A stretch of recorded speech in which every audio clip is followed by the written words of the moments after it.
បាទជម្រាបសួរលោកពូហើយមានរឿងអីពូមើលនិយាយតិចមើលឆ្នាំថ្មីចង់បានប្រពន្ធក្មួយឲ្យពូចង់បានប្រពន្ធយកសាច់តុនក្រៅអូនទៅពូត្រូវការប្រពន្ធបើសិនឯចេះផឹកប្រមកក្មួយឲ្យពូមិនប្រាថ្នាប្រពន្ធលំមាក្នុងផ្សារណែមួយអើយពូមិនប្រកែកទេឆ្លាតណាស់ខ្ញុំវិញណាពូណាហូបើបានប្រពន្ធរកស៊ីនាងជាប់ប៊ីស៊ីនាងគ្មានពេលទំនេរគ្មានពេលនិយាយដើមគេអាឡែសញ្ញេយកលុយរាល់ថ្ងៃ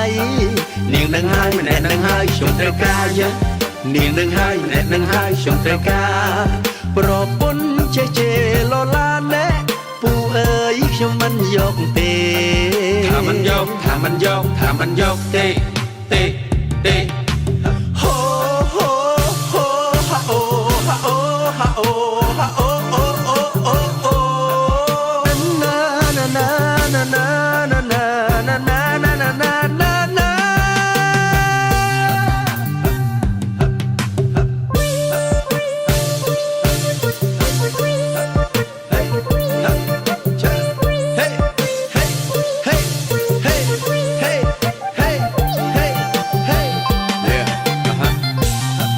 រើសប្រពន្ធត្រូវរើសប្រពន្ធឆ្លាតហើយរើសប្រពន្ធស្អាតប្រពន្ធចេះគិតគូរហើយយកប្រពន្ធចេះថ្នមអត់យកប្រពន្ធល្អូប្រពន្ធចេះតស៊ូអានឹងបានពេញចិត្តខ្ញុំធំក៏ដោយទូចក៏ដោយវែងក៏ដោយខ្លីក៏ដោយគឺមិនធ្វើសំខាន់ឲ្យតែអូនមានចិត្តភក្តី